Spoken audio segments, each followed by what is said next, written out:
प्रभु सेवा प्रकृत में खरा गरम गुलुया सबकि अत्यधिक मात्रा सकाशु मैंने शीघ्र शीघ्र प्रार्थना सारिदे अत्यंत आपण शांति जाकि स्टेशन में बस पारे गाड़ी आसले आराम से जापर तेरे प्रभु नाम बहुत आम धन्यवाद गौरव प्रशंसा करुचु सब स्मरण को आम आनिबा स्मरण रखा जे आम जड़े आम को साधारण ईश्वर सेवा करूँ जो ईश्वर आम सेवा करुचु से परमेश्वर ईश्वर परमेश्वर जहाँकर संधान आज अनेक पाई ना आम सब आलोचना करुचु तेणु आमर उद्धार पथ उद्धार बाट देखा ये जगत को प्रभु जीशु आसिले तेणु प्रभु जीशुकर नाम को आम पाइचु दे आम पिता परमेश्वर परिचय आम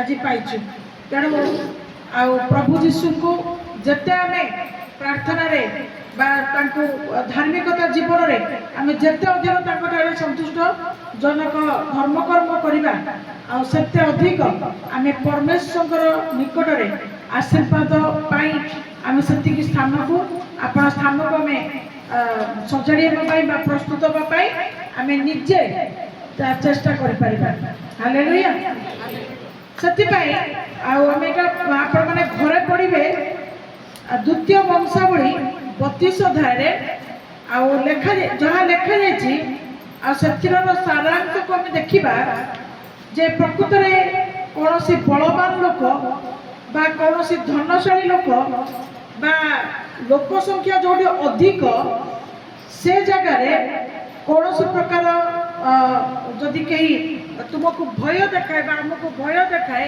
भयभीत करे बा समस्या को आने ताले आम से कौन करवा ना आम भयभीत हेबा ना 32 अध्याय अच्छी पदपर्क देखुना आपण मैंने पूरा पढ़ीदेवे तब जान तेबे हाँ तेबे आम कौन करवा भय करवा ना कारण गोटे विषय को माने जानिबा दरकार जे धनर बल लोक बल बा लोकर जोड़ा कौन कहती बहु तू लोक गोष्ठीर बल आमानकर परमेश्वर सम्मुखरे तुच्छ अटे हालेलुया कहीं ना सेगुड़ाक सब हूँ जगतरु उत्पन्न जागतिक बल किंतु प्रभु उत्पन्न आत्मिक बल आत्मिक बल कौन स्वयं परमेश्वर आत्मा आमान को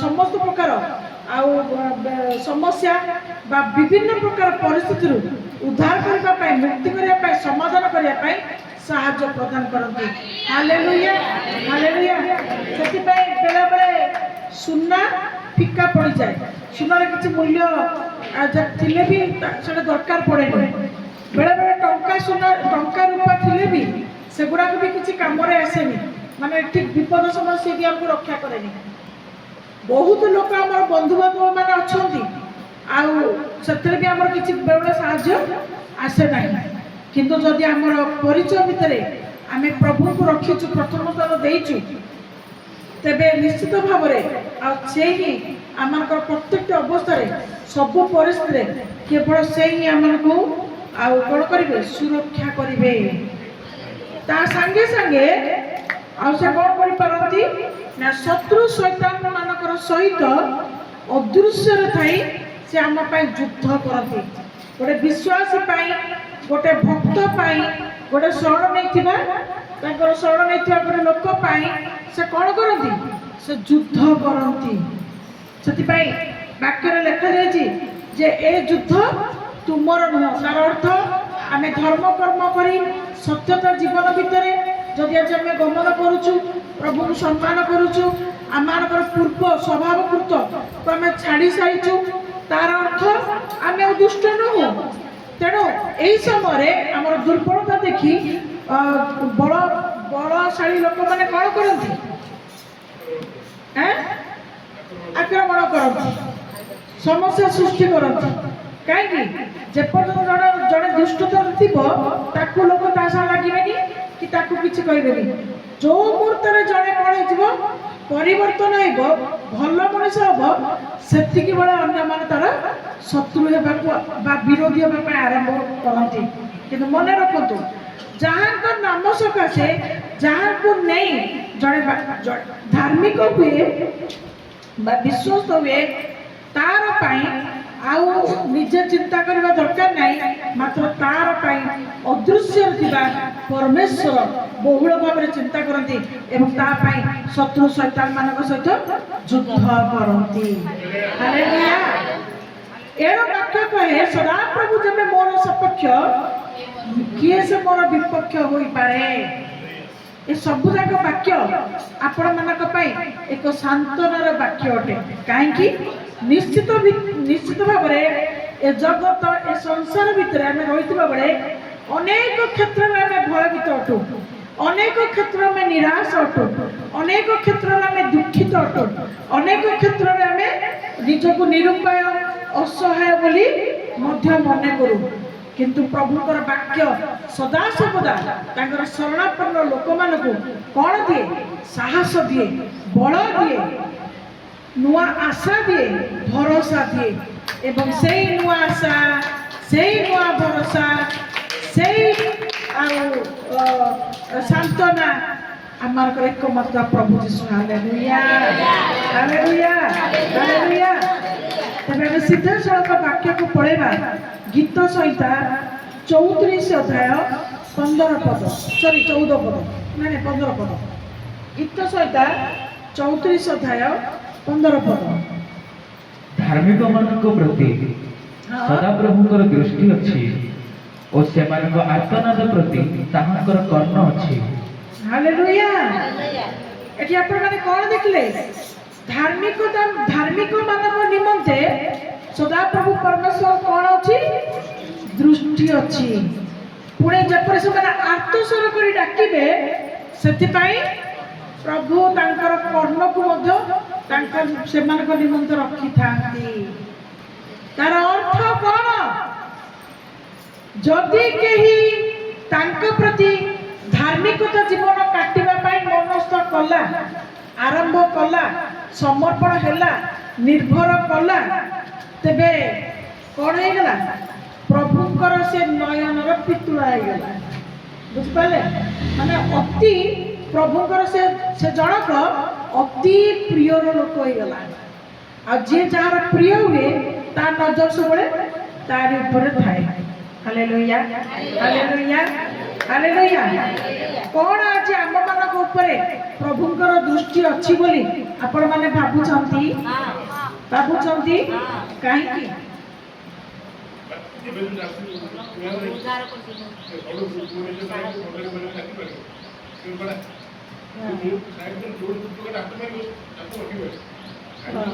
ହାଲେଲୁୟା। ତ ନିଶ୍ଚିତ ଭାବରେ ପ୍ରକୃତରେ କରିବେ, କିନ୍ତୁ ମନେ ରଖିଥାନ୍ତୁ, ସେଥିପାଇଁ ଯେତେବେଳେ ଆମେ ପ୍ରଭୁଙ୍କର ଯେତେବେଳେ ନିକଟବର୍ତ୍ତୀ ଯାଉ, ଆମକୁ ସେତିକିବେଳେ ସାଙ୍ଗେ ସାଙ୍ଗେ ସେ ସନ୍ତାନ ସନ୍ତତିର ଅଧିକାରକୁ ଦେଇଦିଅନ୍ତି। ସେଥିପାଇଁ ତାଙ୍କ ନଜର ବା ତାଙ୍କ ଦୃଷ୍ଟି ଭିତରେ ସେ ତାଙ୍କର ଭକ୍ତମାନଙ୍କୁ ରଖିଥାନ୍ତି। ଏବଂ ତାଙ୍କ ନଜର ବା ଦୃଷ୍ଟି ଭିତରେ ଆମେ ଥାଉ, ଆମମାନଙ୍କର ସବୁ ପ୍ରକାର ପରିସ୍ଥିତିକୁ ଏକମାତ୍ର ପ୍ରଭୁ ହିଁ ସମ୍ଭାଳନ୍ତି। Hallelujah, hallelujah. ତେଣୁ ସନ୍ତୁଷ୍ଟ ଆମେ ମନୁଷ୍ୟକୁ କରିବାର କୌଣସି ଆବଶ୍ୟକତା ନାହିଁ।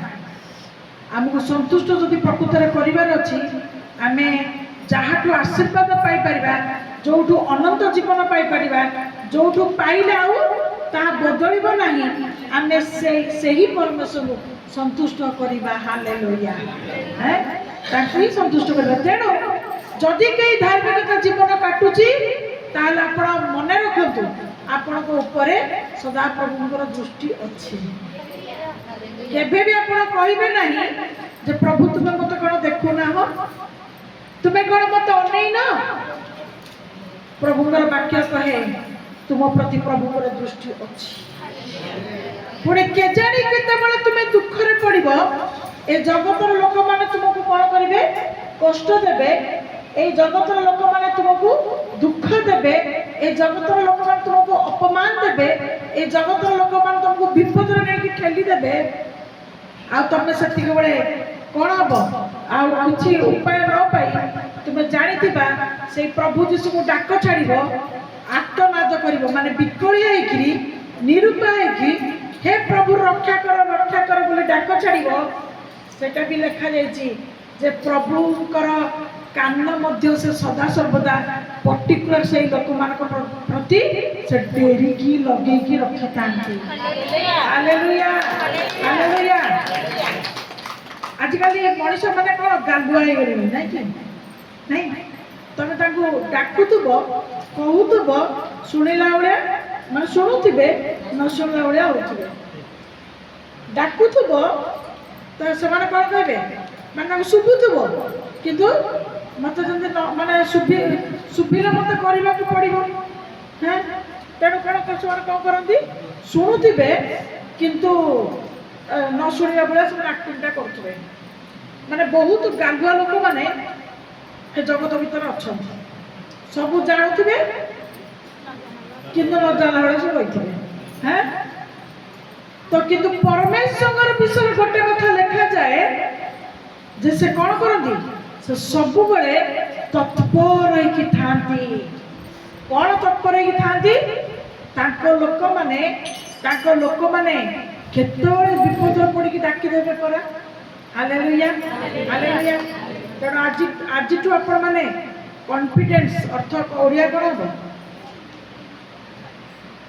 संपूर्ण माने संपूर्ण आपण माने विश्वास करंतु जे आपण जदि आज प्रभु को प्रेम करिया को आरंभ करिसथि जदि आज प्रभु को पाखर संपूर्ण भाव में समर्पण जीवन को काटुछथि यीशु को बिना आपण को खाइया को इच्छा हो नाही यीशु को बिना आपण को सोइया को इच्छा हो नाही यीशु को बिना आपण को जीवन धारण करिया पई इच्छा हो नाही ताले मन रखंतु आपण को बिना मध्य यीशु को किछि भलो लागिबो नाही हालेलुया हालेलुया बुझी पाछथि आपण जानि करनथि हैं आत्मविश्वास माने आत्मविश्वास पूरा संपूर्ण भाव में आप दृढ़ भाव में आप आत्मविश्वास करंतु कॉन्फिडेंस आत्मविश्वास करंतु जे जेमिति आपण माने प्रभु प्रभु प्रभु प्रभु होसथि प्रभु भी आपण को पाई जण जण को ना धरिकी सेमिति होसथि धर सुमित दिन रात 24 घंटा खाली प्रभु प्रभु होछि प्रभु भी कहते मो सुमितलो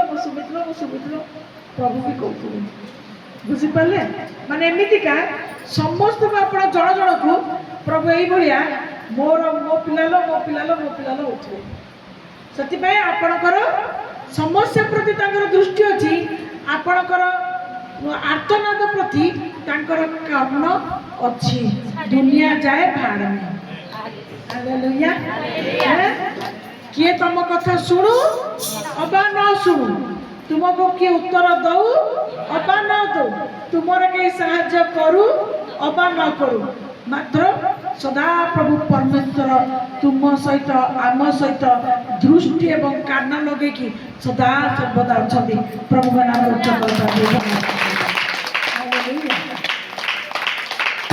से 34 अध्याय यदि 70 पद को जीवा पुनर्बार प्रभु कौन कर धार्मिक माने क्रंदन करते सदा प्रभु शुणिले और सेमानक सर्व संकटरू सेमानक उद्धार कले हालेलुया हैं कौन से जदि संकट बा विपद घटिला का घटिबो धार्मिक को जदि कौन से संकट बा विपद घटिला ऑटोमेटिक आमे माने समस्त कांदुरा नहीं पिला मानकर असुविधा रे पिला माने जदि बेमार रडी छडती मां कोन करता पिला माने कोन करते बहाना मार के भी रडी छडती जेमति का समान तो किछ करि परिबेनी और रडीटा छाड़ले शांतना पाइबे तेणु ऑटोमेटिक बड़ लोक माने कोन दौड़ी के आसबे अरे पिलाटर कोन आइ गेला कि रे पड़ी गला ना कि तक बड़ी पकला ना कोन आइ गेला कि दौड़ी आसबे देखो किछ न तो निचुटा मूल्यहीन विषय नै कि से बेमार रडी छाडुथबो हैं जेमितिका सेमितिका कौनसी संकट बा विपद रे जदि पड़ी कई कौन करे क्रंदन करे क्रंदन लिखाई नाट्यसुर करे लिखाई क्रंदन करे जदि कहीं कांदी पकाए प्रभु सांगे सांगे शुणती। Hallelujah hallelujah. किंतु साधारणतः संकट रे पड़िले विपद रे पड़िले आपण घाबराई जाउछन। घाबराई के कोन कोसदी हाय हाय हाय हाय कोन करिवि कोन करिवि कोन करिवि कोन करिवि नाही। प्रभु कोसदी मते डाक परा मु सुनिबी। हालेलुया। मो आखि पर मु तम प्रति लगेई के रखिछि। मो कान को परा मु तम पई सब लगे रखी। तुम कहीं हाय हाय हाय हाय हो शैतान तुमको दुर्बल करने ए प्रकार कार्य को करुच्ची। तेणु जो मुहूर्त जो भी संकटपूर्ण विषय को आपणकर कान में पड़ू आपणकर सम्मुख में पड़ू आप गोटे काम करेंगे प्रभु प्रार्थना करेंगे सांगे सांगे गोटे विषय को कहे ए वाक्य जब आपणकर मन रहा मैंने ए वाक्य को धरिकी कहे जे तुमे वाक्य रे कहिच जे तुम लोक माने संकट रे पड़िले विपद रे पड़िले तुमे सुनिब। एनो मु आज विपद रे पड़छि संकट रे पड़छि मोर सहाय्य करे पे केही नाथि तुम वाक्य आज ए मुहूर्त रे मो पय सफल हो। Hallelujah hallelujah. आपण लगातार कथा कहि चल नांदी जदि संकट विपद रे आपण पढुछथि वाक्य को लेकिन घोषणा करंतु ए वाक्य ही कही चलंतु तम वाक्य लिखाई संकट में पड़ा लोक को उद्धार कर विपद में पड़ा लोक को उद्धार कर कांदुवा लोक को लोकर कथा शुणव तमें कही प्रभु मनुष्य भली आम परमेश्वर मिथ्या नुहति कहीकि कौन कथा को से पासरी देवे कहीकि कौन कथा को से भूली जीवे कहीकि से कौन कथा करेंगे ना बोली एमती आम परमेश्वर नुहति आम जो परमेश्वर को धरीचु जहाँ से वाक्य आज आम कथा दौरान से कथा को से आमको संकट विपद समय करेंगे ही करेंगे से कह जाए जहाँ वाक्य होची मन देकी शुण। आज आपण मान प्रभु रास्ता प्रस्तुत करके कथा कहते कौन कथा कहते निश्चय आमको प्रभु धार्मिक होगापी साहाय्य करिसेंती। आज प्रभु कौन कथा कहते निश्चय आपण विश्वास हेतु प्रभु आपण मानक धार्मिक अधिकार को देइछंती। आउ प्रभु कौन कथा कहते जदि आज आपण माने धार्मिक ताले प्रभु कहते तम मानक पाई मोर दृष्टि सदा सर्वदा अछि। आउ कौन प्रभु कहते तम पाई मोर कान सब बेले जागृत अछि।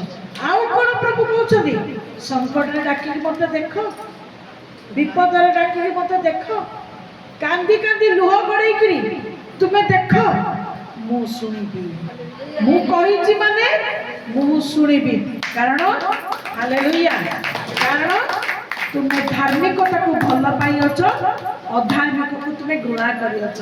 हालेलुया।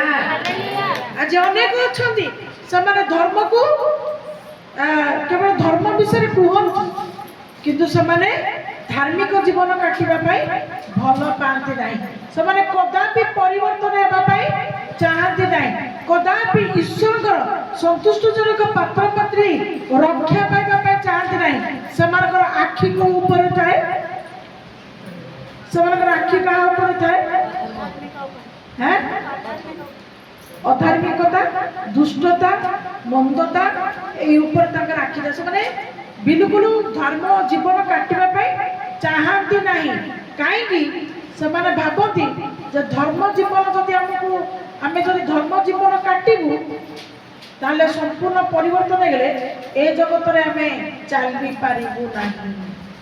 धार्मिक मानक पई जगत नुहे धार्मिक मानक पई जगत नुहे ए जगत कहा मानक पई अविश्वासी अधार्मिक दुष्ट मानक पई ए जगत तेरा धार्मिक होइकरी ए जगत रे जदि माने ए जगत हम पई न होले असुविधा कोन अछि केही कोन आपण माने दुखित जदि जगत लोक आपण संपर्क काटी दउछथि कौन आपण दुखित जदि कहीं आपको विवाह भोजी डाकू ना कौन आपण माने दुखित जदि कहीं आपको जन्मदिन डाकू ना सम्मान करना कौन आपण माने दुखित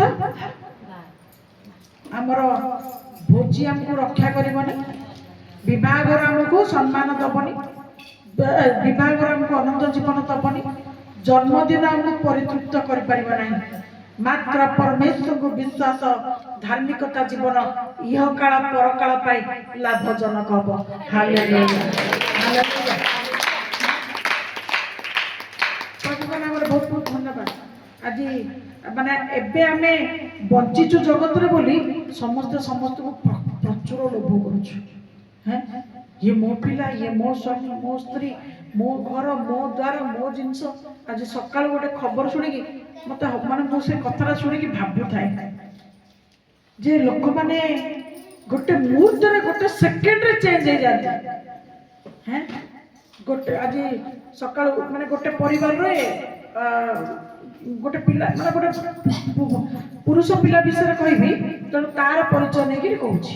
ଗୋଟେ ପୁରୁଷ ପିଲା, ତା ବାପା ମଲା, ତା ବାପା ମରିଗଲା, 10, 11, 12 ସରିଗଲା, ସାଙ୍ଗେ ସାଙ୍ଗେ ସେ ମରୁ ମରୁ ତା ବଡ଼ ବାପା ମରିଗଲା। ସେ ପୁଅକୁ 45 ଏମିତି 45 ବର୍ଷ ଏମିତି ହବ। ତାର ଛୋଟିଆ ପୁଅ ଦିଟା ଅଛନ୍ତି। ତ ବାପା ଯେତେବେଳେ ମରିଗଲା, ବଡ଼ ବାପା ମରିଗଲା, ବଡ଼ ବାପା ସାଙ୍ଗରେ ସମ୍ବନ୍ଧ ତାଙ୍କର ନାହିଁ। ତେଣୁ କ'ଣ କରିବାକୁ ହବ, ବ୍ରାହ୍ମଣକୁ ସେମାନେ ପଚାରିବାକୁ ଗଲେ। ମାନେ ସେ ପର୍ଟିକୁଲାର ପୁଅଟା ଆଉ ସେ ସାଇକେଲ ପେଲିକି ଯାଉଥିଲା, ହଠାତ୍ ସାଇକେଲ ତଳକୁ ଖସି ପଡା ମରିଗଲା। ହେଲା, ମରିଗଲା। ଘରେ କାନ୍ଦ ବୋବାଳି, ବାପା ମରିଗଲା, ପୁଅ ବି ମରିଗଲା। ବଡ଼ ପୁଅ ମରିଗଲା, ଯୋଉ ପୁଅ ଘର ଚଳଉଥିଲା। ବାପା ବି ଜଣେ ମରିଗଲା। ଏବେ 2ଟା ଲେଡିଜ, ମା ଆଉ ସ୍ତ୍ରୀ। ହେଲା, ମା ଆଉ ସ୍ତ୍ରୀ, 2ଟା ଛୋଟ ଛୋଟ ପିଲା, ପ୍ୟାଥେଟିକ୍। ତ ସେମିତି ଭିତରେ ସେମାନେ କାନ୍ଦି ବୋବେଇକି ରଡି ଛାଡିକି ମାନେ ଦିନ କାଟୁଛନ୍ତି। କିନ୍ତୁ ଦୁଃଖର ବିଷୟ କ'ଣ, ଯେତେବେଳେ ସେ ଅପମୃତ୍ୟୁଟା ମଲା, ତା ଆତ୍ମାଟା ଶାନ୍ତି ପାଉନି। ସେ ଜଣେ ମାନେ ସେ ଧର ଏ ସାହିରେ ମଲା ନା, ଆଉ ଗୋଟେ ସାହିର ଗୋଟେ ପିଲା ମାନେ ଗୋଟେ ଲୋକ ଦେହରେ ଲାଗିକି କହିଲା, ଆଉ ତୁ ଟିକେ ଚାଲେ, ସେ ମାନେ ମତେ ଟିକେ ମୋ ପିଲାକୁ ମାନେ ଦେଖିବାକୁ ମତେ ଇଚ୍ଛା ହଉଛି, ମୁଁ ଟିକେ ସେମାନଙ୍କ ପାଖକୁ ଯିବି। ତାକୁ ସେଠୁ ତାକୁ ସେ କହିକି ସେ ତା ସାଙ୍ଗରେ ସେ ଆସିଲା, ଆଙ୍କ ସାହିକୁ ଆସିଲା। ଯେମିତି ଆଙ୍କ ସାହିକୁ ଆସିଲା, ଏମାନେ ସାଙ୍ଗେ ସାଙ୍ଗେ ଗୁଣିଆ ଫୁଣିଆକୁ ଡାକିକି ତାକୁ ବିଦାୟ କରିଦେଲେ। କଥାଟା ବୁଝିପାରୁଛ? ବଞ୍ଚିଥିଲା, ପୋଷୁଥିଲା, ଏବେ ବି ତାକୁ ଝୁରୁଛନ୍ତି। କାହିଁକି ଝୁରୁଛନ୍ତି? କେବଳ ସ୍ୱାର୍ଥ ପାଇଁ ଝୁରୁଛନ୍ତି। ସତ ନା ନାଇଁ? ଆମକୁ ପାଳୁଥିଲା, ପୋଷୁଥିଲା, ଘରେ ଗୋଟେ ମୁଣ୍ଡ ହେଇକି ଥିଲା। ଏବେ ଭୂତ ହେଇଗଲା, କହୁଛି ମୁଁ ଦେଖା କରିବି ପୁଅ ସାଙ୍ଗରେ, ସ୍ତ୍ରୀ ସାଙ୍ଗରେ, ତାକୁ ବି ତଡ଼ା ବାଡ଼ି ଧରିକି ଗୁଣିଆକୁ ଧରିକି ତାକୁ ତଡ଼ି ଦଉଛନ୍ତି। ବୁଝିପାରୁଛନ୍ତି? କାହିଁକି ନା ଭୂତ ଏବେ ଆଉ ପୋଷି ପାରିବନି, କି ପ୍ରେମ ଦେଇପାରିବନି, କି ଘର କଥା ବୁଝି ପାରିବନି। ମଣିଷ କେତେ ସ୍ୱାର୍ଥପର ଆପଣ ଜାଣୁଛନ୍ତି ତ? ସେଥିପାଇଁ ତ ପରମେଶ୍ୱରଙ୍କର ବାକ୍ୟ କହେ, ଧନ ନାହିଁ, ଜନ ନାହିଁ, ମାନ ନାହିଁ, କିଛି ବି ଏ ଜଗତରେ କୌଣସି ବିଷୟ କେହି କାହାର ନାହିଁ, କେହି କାହାର ନାହିଁ। ମାତ୍ର ଯେ ଈଶ୍ୱରଙ୍କୁ ଧ୍ୟାନ କରେ, ଯେ ପରମେଶ୍ୱର ଆପଣାର ସବୁ କିଛି ବୋଲି ମାନେ ବା ଗ୍ରହଣ କରେ, ଯେ ତାଙ୍କ ହସ୍ତରେ ଆପଣଙ୍କୁ ସମର୍ପଣ କରେ, ଦିବା ଓ ରାତ୍ର ତାଙ୍କ ବ୍ୟବସ୍ଥାରେ ଯାହାର ଆମୋଦ ଥାଏ, ତାକୁ ବାକ୍ୟ ବିନା କିଛି ଦୁଶେନି, ଯୀଶୁ ବିନା କିଛି ଭଲ ଲାଗେନି, ସେଇ ଜୀବନ ହିଁ ପ୍ରଭୁ ଯୀଶୁଙ୍କର ଆଶୀର୍ବାଦ ଏବଂ ସେଇ ଜୀବନ ହିଁ ସଫଳତାର ଜୀବନ ଅଟେ ଏ ଜଗତରେ। କେହି କାହାର ନାହିଁ। ମୃତ ଲୋକ ଯଦି ଆସିକି ଆପଣ ପ୍ରଭୁ ଯୀଶୁ ହଉଛନ୍ତି ପ୍ରଭୁ ଈଶ୍ୱର, ସେ ଖାଲି ସମର୍ପଣ ମାନେ ଆମ ପାପୀ ମାନଙ୍କୁ ଉଦ୍ଧାର କରିବା ପାଇଁ ସେ ନିଜ ନିଜକୁ ସମର୍ପଣ କଲେ। ନିଜକୁ ରକ୍ତଟା ତାଙ୍କର ବୋହିବାର ଥିଲା, ଆମ ଆଘାତଟାକୁ ମାଡ଼ଟାକୁ ସେ ଖାଇବାର ଥିଲା, ସେଥିପାଇଁ ତାଙ୍କୁ ମରିବାର ଥିଲା। ତେଣୁ ସେ ଜୀବନଟାକୁ ଦେଲେ।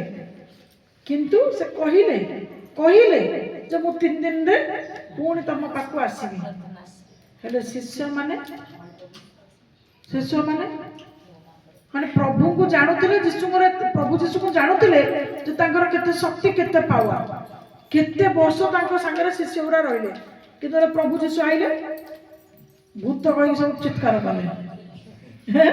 ମାଛ ଧରୁଥିଲେ, ପ୍ରଭୁ ଯୀଶୁ ଡଙ୍ଗା ପାଖକୁ ଆଉ ସମୁଦ୍ରରେ ଚାଲି ଚାଲି ଆଇଲେ।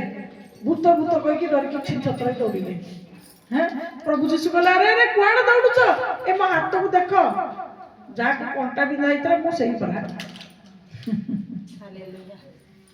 ଯଦି ପ୍ରଭୁ ପରମେଶ୍ୱରଙ୍କୁ ଲୋକ ଚିହ୍ନି ପାରିଲେନି ତାଙ୍କ ସାଙ୍ଗରେ ଘାଣ୍ଟି ଫେଣ୍ଟି ହେଇକି, ଆମେ କୋଉ ଗାଈର ଗୋବର?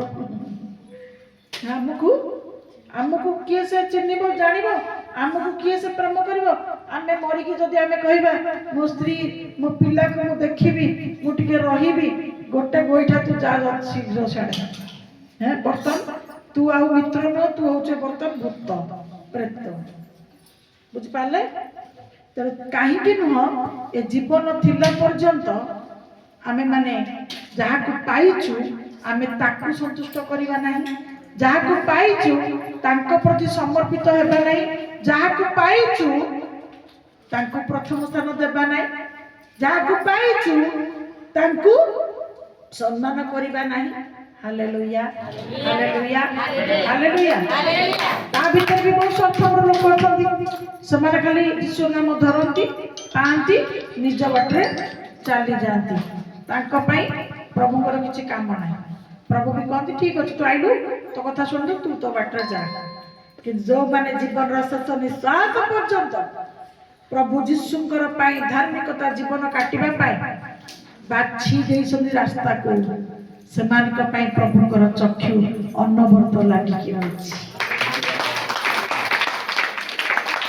ସେମାନଙ୍କ ପାଇଁ ପ୍ରଭୁଙ୍କର କର୍ଣ୍ଣ ଅନବରତ ଲାଗିକି ରହିଛି। ଆପଣ ମାନେ ଘୁଞ୍ଚା ଯିବେ ନାହିଁ, ଆପଣ ମାନେ ବିନଷ୍ଟ ହେବେ ନାହିଁ, ଆପଣ ମାନେ ଦୁଃଖଗ୍ରସ୍ତ ହେବେ ନାହିଁ। ଆପଣ ମାନଙ୍କ ପାଇଁ ପ୍ରଭୁ କଣ କାନ ଆଉ ଆଖିକି ଲଗେଇକି ରଖିଛନ୍ତି। ତେଣୁ ସେଥିପାଇଁ ଆପଣ କଣ କରିବେ? ଏଥରକ ଆପଣ କଣ କରିବେ? ଯଦି ଦୁଃଖରେ, ବିପଦରେ, ସଙ୍କଟରେ କଷ୍ଟ ପଡୁଛନ୍ତି, ପ୍ରାର୍ଥନା କରିବ। ଖାଲି କଣ କରିବ? ଡହଳ ବିକଳ ହେଇକି କଣ କରିବ? ଆର୍ତ୍ତନାଦ କରିବ। ପ୍ରଭୁ ଦୟା କର, ଦୟା କର, ଦୟା କର, ଦୟା କର। ହୃଦୟର ଅନ୍ତର ଆତ୍ମା ସହିତ ଖାଲି ପ୍ରାର୍ଥନା କର। ଭାଙ୍ଗିବ ନାହିଁ, ନିରାଶ ହବ ନାହିଁ। ପ୍ରଭୁଙ୍କ ସହିତ ତମେ ଡାକିବ। ତାପରେ କଣ ଆଉ କଣ କହୁଛନ୍ତି ପ୍ରଭୁ? କାନ୍ଦିବ, ଭେ ଭେ ରଡି ଛାଡିକି। ପିଲାମାନେ ଯେମିତି କାନ୍ଦନ୍ତି, ଆମର ଅର୍ପଣ ଅଛି ନାଟକ ବାଜି ହେଲା, ସବୁ ନାଟକ ସେଇ କରିବ। ତା ଭାଇଠୁ ସବୁ ଖେଳନା ଛଡେଇବ, ତା ଭାଇକୁ ବାଡେଇବ, ମିଛରେ ଯଦି ପାରିବନି, ମିଛରେ ଭେ ଭେ ନା ରଡି ଛାଡିବ। କାରଣ ମୁଁ ସେଠୁ କହିବି, କଣ ଲାଗିରେ? ତା ମା କହିବ କ୍ୟା ହୁଆ? ଦେଖିଲା ବେଳକୁ ଦୋଷ ଯାକ ସବୁ ଯାକ ତାରି ଥିବ ହେଲା। କିନ୍ତୁ ଆମେ ନାଟକ ବାଜି କ୍ରନ୍ଦନ ଛାଡିବାନି। ଆମେ ସତ୍ୟତାରେ ହୃଦୟ ଅନ୍ତର ସହିତ ଆମେ ପ୍ରଭୁଙ୍କ ପାଖରେ କ୍ରନ୍ଦନ କରିବା। ସେ ଆମଙ୍କର ପ୍ରାର୍ଥନାକୁ ଶୁଣିବେ। Hallelujah, hallelujah. ପୁନର୍ବାର ଆସନ୍ତୁ ଆମେ ଦେଖିବା ଗୀତ ସହିତ 50 ଅଧ୍ୟାୟ 15 ପଦ, 50 ପଦ 15 ଅଧ୍ୟାୟ। ହାଲେଲୁୟା। ପୁଣି ସଙ୍କଟ ଦିନରେ ଆମ୍ଭକୁ ଡାକ, ପୁଣି ସଙ୍କଟ ଦିନରେ ବି ଆମକୁ ଡାକ, ଆମ୍ଭେ ତୁମ୍ଭକୁ ଉଦ୍ଧାର କରିବା। ହାଲେଲୁୟା। ଆଉ ତୁମ୍ଭେ ଆମର ମହିମା ପ୍ରକାଶ କରିବ। ପ୍ରଭୁଙ୍କ ନାମରେ ବହୁତ ବହୁତ ଧନ୍ୟବାଦ। ଆମେ ଏଠି 17ରେ କଣ ପଢିଲୁ? 34-17ରେ ସଙ୍କଟରେ ପଡି ଯଦି କେହି କାନ୍ଦି ପକାଏ, ପ୍ରଭୁ କହୁଛନ୍ତି ଆମେ ଶୁଣିବୁ। ଏଠି ପୁନଃ ପ୍ରଭୁ କଣ କହୁଛନ୍ତି? ତମେ ସଙ୍କଟରେ ପଡିକି ଟିକେ ତାଙ୍କୁ ଡାକିକି ଦେଖ। କାହାର ସାହାଯ୍ୟ ମାଗନି। ତମେ ଯଦି ତାଙ୍କୁ ଜାଣିଛ, ତାଙ୍କୁ ଟିକେ ଡାକିକି ଦେଖ, ତାଙ୍କୁ ଟିକେ ପ୍ରାର୍ଥନା କରିକି ଦେଖ, ତାଙ୍କ ପାଖରେ ଟିକେ କାନ୍ଦିକି ଟିକେ ଦେଖ। ନିଶ୍ଚିତ ପ୍ରଭୁ ତୁମକୁ କଣ କରିବେ? ନିଶ୍ଚିତ ପ୍ରଭୁ ତୁମକୁ ଉଦ୍ଧାର କରିବେ। Hallelujah, hallelujah, hallelujah. ପ୍ରଭୁଙ୍କ ନାମରେ ବହୁତ ଧନ୍ୟବାଦ। ଆପଣ ମାନେ କଣ ଭାବୁଛନ୍ତି କି ପ୍ରଭୁଙ୍କର ଦୂରତ୍ୱଟା ଯାଇକି କୁଆଡେ? ତାଙ୍କର ଦୂରତ୍ୱଟା ଯାଇକିରି ସ୍ୱର୍ଗରେ ଅଛି ବୋଲି? ବହୁତ ଦୂର ନା। ସ୍ୱର୍ଗରେ ଅଛି ବୋଲି ସେ ଆମ କଥା ଶୁଣି ପାରିବେନି କି ଆମକୁ ଦେଖି ପାରୁନାହାନ୍ତି? ମଣିଷ ମଣିଷର ସେ ବିଷୟଟା ହେଇପାରେ। ଯଦି କୋଷ ଦୂରରେ ଆପଣ ମାନେ ଆମେ ଏଠି ବସିଛୁ, ରୋଡରୁ ଯଦି ହୁଏ ତ ଆମକୁ କାହାକୁ ବନ୍ଧୁବାନ୍ଧବ କିଏ ଆପଣଙ୍କର ଆସିକି ଯଦି କିଏ ଡାକ ଛାଡ଼ିବ, ଏ ମିନା, ମୁଁ ଜାଣିନି କାହା ନା ମିନା, କହିଦେଲି ଏମିତିକା ହେଲା, ମୁଁ ଗୋଟେ ନାଁଟା ମନେ ପଡ଼ିଗଲା ତ କହିଦେଲି ଆଉ, ଏ ମିନା ଆସିଲୁ ଆସିଲୁ, ହୁଏତ ଆପଣମାନଙ୍କୁ ଏତେ ଦୂରରୁ ଡାକଟା ନ ଶୁଣା ଯାଇପାରେ, ଦୂରତ୍ୱ, କାରଣ ସେ ସିଆଡ଼େ ଯାଇକି ଆପଣ ଆସିକି ଇଆଡ଼େ, କିନ୍ତୁ ମାନେ ଏତିକି ମାତ୍ର ଏତିକି ଡିଷ୍ଟାନ୍ସରେ। କିନ୍ତୁ ପ୍ରଭୁଙ୍କର ପ୍ରଭୁ ମାନେ ସ୍ୱର୍ଗରେ ଅଛନ୍ତି ମାନେ ଭାବ ଆମଠୁ ସେ କେତେ ଦୂରରେ ଯାଇକି ଅଛନ୍ତି, କେତେ ଦୂରରେ, କେତେ ଡିଷ୍ଟାନ୍ସ, ତାର ମାପ ଚୁପ କରିପାରିବ, ହିସାବ କରିପାରିବ ନା। କିନ୍ତୁ ତଥାପି ପ୍ରଭୁ କଣ କରୁଛନ୍ତି? ପ୍ରଭୁ ଏତେ ଲୋକମାନଙ୍କ ଭିତରୁ କେତେ ଲୋକଟି, ଆମେ ଗୋଟିକିଆ ଲୋକ ହେଇକି ଗୋଟେ ଲୋକର କଥା ଶୁଣି ପାରୁନୁ। ଯଦି ଆଉ କାଉ କାଉ ଢାଉ ଢାଉ ହଉଥିବେ, ତା ଭିତରେ ଗୋଟେ ଲୋକ ତମକୁ ଡାକିବ, ତମେ ଜାଣିପାରିବ, ଶୁଣିପାରିବ, ତମେ କଣ କହିବ? ଲୋକ ଗହଳି ଥିଲା ପରେ ମୁଁ କଣ କରିବି ଯେ ମୁଁ ଶୁଣିପାରିବିନି। କିନ୍ତୁ ପ୍ରଭୁଙ୍କୁ ଦେଖ, ଏ ପୃଥିବୀରେ ପରିପୂର୍ଣ୍ଣ କେତେ ଲୋକ, କେତେ ପଶୁ, କେତେ ପକ୍ଷୀ, କେତେ ଗର୍ଜନ ତର୍ଜନ, କେତେ ଶବ୍ଦ, ତା ଭିତରେ ତାଙ୍କର ଧାର୍ମିକ ମାନଙ୍କୁ ସେ ଏକାଠି କରିକି ରଖିଛନ୍ତି। ତାରି ଭିତରେ ପ୍ରଭୁ ତାଙ୍କର ଧାର୍ମିକ ମାନଙ୍କ ପାଇଁ କଣ କରୁଛନ୍ତି? ଦେଖୁ ବି ଛନ୍ତି, କାନ ବି ଡେରିକି ଶୁଣୁଛନ୍ତି। Hallelujah, hallelujah. ତେଣୁ ଏତେ ସହଜରେ ଆପଣ ଭାଙ୍ଗି ପଡନ୍ତୁ ନାହିଁ, ଏତେ ସହଜରେ ଆପଣ ନିରାଶ ହେଇଯାଆନ୍ତୁ ନାହିଁ, ଏତେ ସହଜରେ ଶୈତାନ ପାଖରେ ମୁଣ୍ଡକୁ ନୁଆଇ ନିଅନ୍ତୁ ନାହିଁ, ବା ଏତେ ସହଜରେ ଶୈତାନ ହାତରେ ନିଜକୁ ସମର୍ପଣ କରିଦିଅନ୍ତୁ ନାହିଁ। ଆମମାନଙ୍କ ପାଇଁ ଜଣେ ଅଛନ୍ତି, ନିଶ୍ଚୟ ସେ ଆମଠାରୁ ବହୁତ ଦୂରରେ ଅଛନ୍ତି, କିନ୍ତୁ ତାଙ୍କର ଆଖି, ତାଙ୍କର କାନ ଆମ ପାଖରେ ଲାଖିକି ଅଛି। ଏଣୁ ପ୍ରଭୁ ପ୍ରମାଣ କରିକି କହୁଛନ୍ତି, ତମେ ଡାକିକି ଦେଖ ନା। ପ୍ରଭୁ ଏଠି କଣ ସଂକଟରେ ଡାକ, ତାର ଅର୍ଥ ଡାକୁନ, ଡାକିକି ଦେଖ ନା। ପ୍ରଭୁ କହୁଛନ୍ତି ଡାକିକି ଦେଖ, ତୁମେ ସେ ନିଶ୍ଚୟ ତୁମକୁ ଉଦ୍ଧାର କରିବେ, ଗ୍ୟାରେଣ୍ଟି, ଗ୍ୟାରେଣ୍ଟି। ଏମିତି କିଏ ସେ ଗ୍ୟାରେଣ୍ଟି ଦେଇବାର ଅଛି? କିଏ ଅଛି? କୌଣସି ଜିନିଷର ଗୋଟେ ଗ୍ୟାରେଣ୍ଟି ଅଛି ପୁରା ଅନନ୍ତ ଜୀବନ ପର୍ଯ୍ୟନ୍ତ? କିନ୍ତୁ ପ୍ରଭୁ କହୁଛନ୍ତି ତମେ, ମୁଁ ତମକୁ ଗ୍ୟାରେଣ୍ଟି, ତମେ ଡାକ, ମୁଁ ତମକୁ ଉଦ୍ଧାର କରୁଛି ନା ନାହିଁ, ତମେ ଦେଖ। Hallelujah, hallelujah, hallelujah. କାହିଁକି ଲେଖା ଯାଇଛି, ସ୍ୱ ଗୌରବ ରକ୍ଷଣତେ ଉଦ୍ଯୋଗୀ ପରମେଶ୍ୱର। ତାର ଅର୍ଥ ସେ ତାଙ୍କର ଗୌରବ କାହାକୁ ମଧ୍ୟ ଦେବା ପାଇଁ ଚାହାନ୍ତି ନାହିଁ, କାରଣ ଏ ଜଗତରେ ପ୍ରତ୍ୟେକ ବିଷୟକୁ ସେ ସୃଷ୍ଟି କରିଛନ୍ତି, ପୁଣି ତାଙ୍କ ଲୋକମାନଙ୍କୁ ସେ ଅଲଗା କରିଛନ୍ତି। ଏଣୁ ତାଙ୍କ ଲୋକମାନେ ଯଦି ତାଙ୍କ ଦ୍ୱାରା ଆଶ୍ଚର୍ଯ୍ୟ କାର୍ଯ୍ୟ ତାଙ୍କ ଜୀବନ ଯଦି ନ ଘଟିବ, ତାହେଲେ ପ୍ରଭୁ ଯେ ଜୀବନରେ ଅଛନ୍ତି ବୋଲି ପ୍ରମାଣ କେମିତି ହବ? ପ୍ରମାଣ ହେଇପାରିବନି। ହାଲେଲୁୟା, ପ୍ରଭୁଙ୍କ ନାମରେ ବହୁତ ବହୁତ ଧନ୍ୟବାଦ। ଜିନିଷ କାହାର, ଲାଭ କାହାର। ହାଲେଲୁୟା, ପ୍ରଭୁଙ୍କ ନାମରେ ବହୁତ ବହୁତ ଧନ୍ୟବାଦ। ଅଭିଜ୍ଞତା ମାମୁଁ ଗିଫ୍ଟ ଦେଲା, ଗରମ ହେଲେ ଫ୍ୟାନ୍ ଲଗେଇବୁ, ଯାହା ଗରମ ହେଲେ ମୋର ଉପକାରରେ ଆସିছে। ପ୍ରଭୁଙ୍କ ନାମରେ ବହୁତ ବହୁତ ଧନ୍ୟବାଦ। ତାପରେ ଆମେ ଦେଖିବା ଗୀତ ସଂଖ୍ୟା 130ର 7 ପଦ।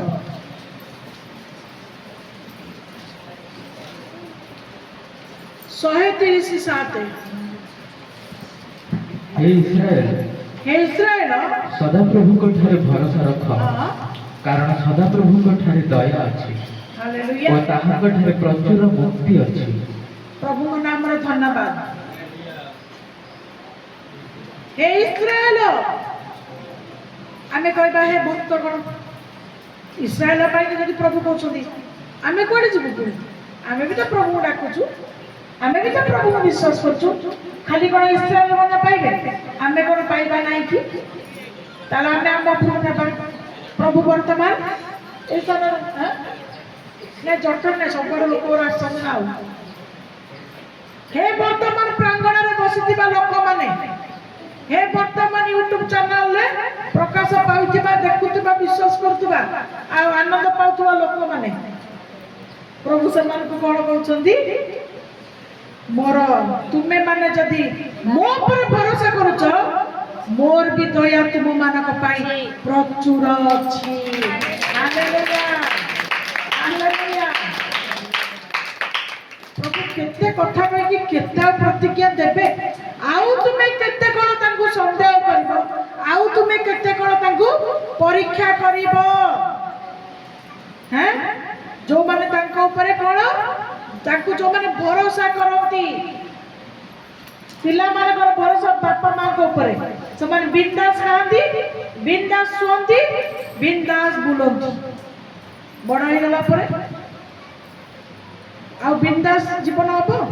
ସେଠୁ ସେମାନେ ବିନ୍ଦାସରୁ ଗୁଲାମ କଣ ସେଟା ମାନେ ଯୋଉ ଗୁଲାମ, ସଂସାର କା ଦାସ, ସଂସାର ଦାସ ହେବା ପାଇଁ ସେଠୁ ସେମାନେ ପ୍ରସ୍ତୁତ କରନ୍ତି। ମାନେ ପାଠ ପଢିବେ, ଚାକିରି କରିବେ, ବା କାମ କରିବେ, ବାହା ହେବେ, ସଂସାର କରିବେ, ଆଉ ଆଉ ଦାସ ନାହିଁ। କାର୍ଯ୍ୟରତ ବା ବୋଝଗ୍ରସ୍ତ ଦାସ ସବୁ ହେଇଯିବେ। ଏକ୍ଜାକ୍ଟଲି ପିଲାମାନଙ୍କର ଜୀବନ ପ୍ରଭୁ ଆମ ମାନଙ୍କୁ ନେବା ପାଇଁ କହୁଛନ୍ତି। ପିଲାମାନେ ଯେମିତିକା ବିନ୍ଦାସରେ ଖାଆନ୍ତି, ବିନ୍ଦାସରେ ଶୁଅନ୍ତି, ବିନ୍ଦାସରେ ବୁଲନ୍ତି, ତାଙ୍କର କିଛି ଚିନ୍ତା ନଥାଏ ଖାଇବା କୋଉଠୁ ଆସୁଛି, କଣ କାମ କରାଉଛି, ପିନ୍ଧିବାକୁ କୋଉଠି ଆସୁଛି, କେମିତି ଚଳିବାକୁ ହଉଛି।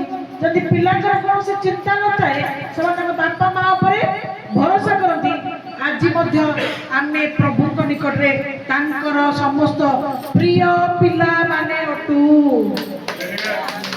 ଆମେ ତାଙ୍କର ପ୍ରିୟ ପିଲାପିଲି ଅଟୁ। ଏଣୁ ପ୍ରଭୁ ପିଲା ହେବା ଯୋଗୁରୁ ଆମେ କଣ କରିବା? ତାଙ୍କରି ଉପରେ ଭରସା କରିବା। କଣ ଭରସା କରିବା? ସେଇ ଆମକୁ ଖାଇବାକୁ ଦେବେ, ସେଇ ଆମକୁ ପିନ୍ଧିବାକୁ ଦେବେ, ସେଇ ଘରେ ଆମକୁ ସାହାଯ୍ୟ କରିବେ, ସେଇ ଆମକୁ ପ୍ରେମ କରିବେ, ସେଇ ଆମ କଥା ବୁଝିବେ। ଆମେ ପୁରା ଜୋର ଜବରଦସ୍ତି ପ୍ରଭୁଙ୍କ ଉପରେ ସମ୍ପୂର୍ଣ୍ଣ କଣ ହେଇଯିବା? ହାଲୁକା ଭାବରେ ସମ୍ପୂର୍ଣ୍ଣ ନିର୍ଭର ହେଇଯିବା। ହାଲେଲୁୟା। ହବଟି, ହବ ତ, ହଉନି ତ ଏ କଥା ନୁହେଁ। ପିଲାମାନେ କେବେ ସେମିତି ମତେ ଖାଇବାକୁ ମିଳିବ ତ? ପିଲା କହିବ ତା ମାକୁ, ମା, ବୋଉ, ମମି, ମୁଁ ସକାଳୁ ଦାନ୍ତ ଘଷିଦେଲି, ମତେ ଆଜି ଖାଇବା ମୋ ପାଇଁ ଅଛି ତ? ସିଏ ମାଗି ନଥିବ, ମା କଣ କହିବ? ଆରେ ଦାନ୍ତ ଘଷି କାହିଁ ଖାଇବା ବୁଝୁ କିରେ, ଆରେ ବିସ୍କୁଟ ଦିଟା ଖାଇଦେବ ଜଳଖିଆ ବନେଇବା ଭିତରେ। ବୁଝିପାରିଲ ତ? ଭରସା କରିବ। ଆମକୁ ମଧ୍ୟ ସେଇଭଳିଆ ଭରସାକାରୀ ହେବାକୁ ପଡିବ। ମୁଁ ସବୁବେଳେ ସେ ଗପଟାକୁ କହେ, ରିକ୍ସା ବାଲା, ବୁଢୀ, ଆମ୍ବ ଟୋକେଇ। ଆମେ ୟାର ପ୍ରଭୁ ପ୍ରଭୁ, ମୁଁ ପ୍ରଭୁଙ୍କୁ ବିଶ୍ୱାସ କରୁଛି, ମୁଁ ପ୍ରଭୁଙ୍କୁ ପ୍ରାର୍ଥନା କରୁଛି, ମୁଁ ଅହରହ ପ୍ରାର୍ଥନାରେ ପ୍ରଭୁଙ୍କୁ ଡାକୁଛି, ସାହାଯ୍ୟ ମାଗୁଛି। ଦେଖିଲା ବେଳକୁ ସବୁ ଯାକ ନ ଦେଇକିରି ସବୁ ଯାକ ବୋଝ ଯାକ ମୁଣ୍ଡ ଉପରେ ଥୋଇକି ବସୁଥିବ। ଜାଣିଛଟି ଆମ୍ବ ଟୋକେଇ ଗପ? ବୁଢୀ ମୁଣ୍ଡରେ ଆମ୍ବକୁ ନେଇକି, ବର୍ତ୍ତମାନ ଆମ୍ବର ସମୟ, ଆମ୍ବ ଟୋକେଇ ନେଇକି ବଜାରକୁ ବୁଢୀ ଯାଉଥିଲା, କୁନ୍ଥଉଥିଲା, ରିକ୍ସା ବାଡିରେ ଯାଉଥିଲା। ବୁଢୀଟାକୁ ଦୟା ଲାଗିଲା, ମୁଁ ସର୍ଟକଟରେ କହିଦେଉଛି, ବେଶୀ ଲୋକ ନେଇକି କଣ ଦରକାର ଅଛି, ମନେ ପକେଇ ଦେଉଛି ପିଲା। ସେଠୁ ବୁଢୀକୁ କୁହାହେଲା, ତୁ ରିକ୍ସାରେ ବସ। ସେ ରିକ୍ସା ନେଇକିରି ଯିବା ଭିତରେ ଦେଖିଲା ବେଳକୁ ଫେର ବି କୁନ୍ଥା ଶବ୍ଦ ଶୁଭିଲା। କଣ କୁନ୍ଥା ଶବ୍ଦ ଶୁଣିଲା ବେଳକୁ ସେଠୁ ସେ କହିଲା, ଫେରେ କଣ ଗୋଟେ କୁନ୍ଥା ଶବ୍ଦ ଶୁଭିଲାଣି। ଅନେଇଲା ବେଳକୁ ବୁଢୀ ତ ବସିଛି ସିଟରେ, ଫେରେ ଆମ୍ବ ଟୋକେଇଟାକୁ ବି ମୁଣ୍ଡରେ ନଦୀକି ଥୋଇଛି। ସେଠୁ ରିକ୍ସା ବାଲା କହିଲା, ଆଲୋ ବୁଢୀ, ତତେ ତ ମୁଁ ସିଟରେ ବସେଇଲି, ତତେ କହୁଛି ତ ଆମ୍ବ ଟୋକେଇଟାକୁ ଯଦି ଗୋଡ ତଳେ ଥୋଇବୁ, ତାହେଲେ ମୁଁ କଣ ତୋର ଆମ୍ବ ଟୋକେଇଟାକୁ ବୁହାଇ ପାରିବିନି? ନା ନାଇଁ, ତୁ ମୁଣ୍ଡରେ ଥୋଇଛୁ ବୋଲି ତୋ ଓଜନଟା କମି ଯାଇଛି, ମୋର ରିକ୍ସାଟା ହାଲକା ହେଇଯାଇଛି। ଏକ୍ଜାକ୍ଟଲି ଆମେ ମାନେ ମଧ୍ୟ କଣ କରୁ? प्रभु को डाकु थाओ, प्रभु को विश्वास करू थाओ, प्रभु का पाखे प्रार्थना जीवन काटू थाओ। देखला बेलू आंब फूल जो टोकई आंब तो गोटे बेले से गोटे प्रकार जिनस चलो गोटे बोझर मुंडे न दिंता भेराइटिज बोझ को मुंडे न दिकी कौन ना मु प्रार्थना करुच्ची प्रभु शुणु ना कौन ना मु उपवास करुच्ची प्रभु शुणु ना कौन ना मु सब पूरा विश्वास करुच्ची प्रभु शुणु ना। अरे प्रभु पूरा प्रमाण देले प्रभु सब अवस्था रे तुम प्रार्थना शुणुछंती शुणिला पाई कान डेरिछंती आखि रखुछंती ताले काहे कि तुम प्रार्थना शुणा जाय नै तार अर्थ तुमे संपूर्ण प्रभु को ऊपर बोझ को देकी हालुका हेई ना ए पर्यंत तुमर पूरा प्रभु को ऊपर निर्भर आसी नाही। अर्थ मामला रे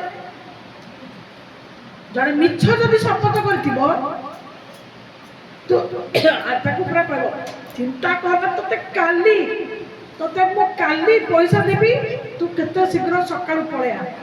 हमर विश्वास रे तीले मात्र संदेह रहबनी सकाळ पाउ पाउ देखला से घर नथि जानि पड़ते पड़ते तथापि ता आशा टुटिबनी ना से एते करी कि काली मते एते सुंदर करी कहछि से दब्बो हैं से जगी की बस बसो सी तार करथिबो थबो सी जेंति घर को ये सब घर पसिबो आज ये होई गला काली भी एग्जैक्टली से शेयर करिवो बुझि पाले। तमर बोझ भार जने शपथ देकी तुम बोझ भार को नबो बोली जने शपथ देई पारे तमे तांको ऊपर जागतिक भाबे तुमे तांको ऊपर आउजी पड़छो तांको ऊपर निर्भर करछो तांको ऊपर भरोसा करछो तुमे कोन हबो तुमे पाइबो बोली।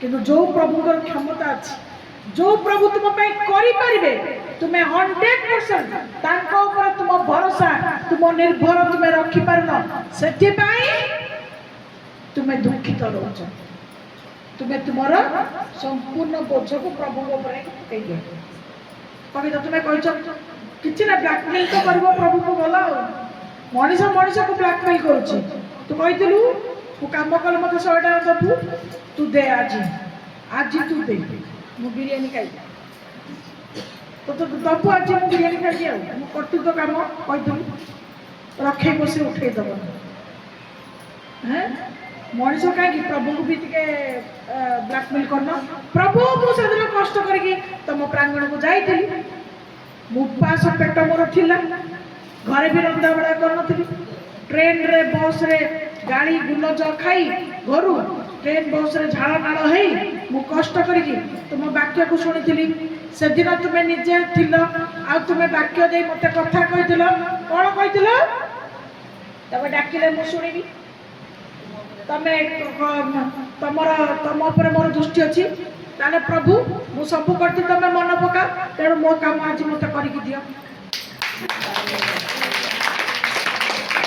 अच्छी तुम्हारा दम अच्छी तुम्हारा दम अच्छी तुम्हारा एक प्रकार प्रभु को पाखरे कहिबार अधिकार अच्छी अच्छी जदी कहि देखुना हैं कोन कहले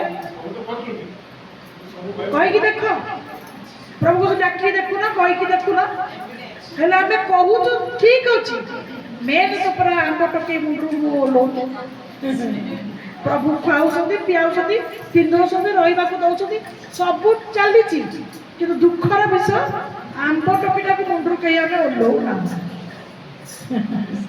प्रभु नाम रे बहुत बहुत धन्यवाद।